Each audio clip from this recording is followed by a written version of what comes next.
Someday I'll actually find a stand that works for me.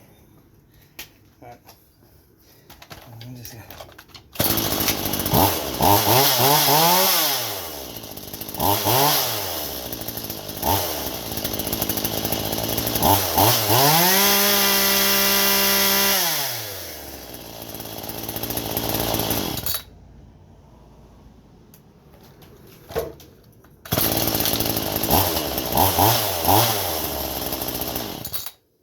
I'm not sure what you can or can't see there, probably not a whole lot, but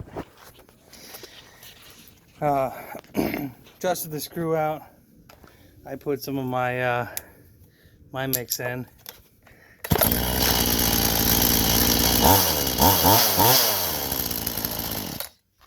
And I did empty out your mix.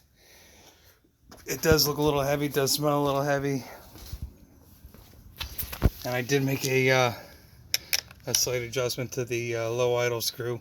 I increased the mixture there. So hopefully that remediates your issue.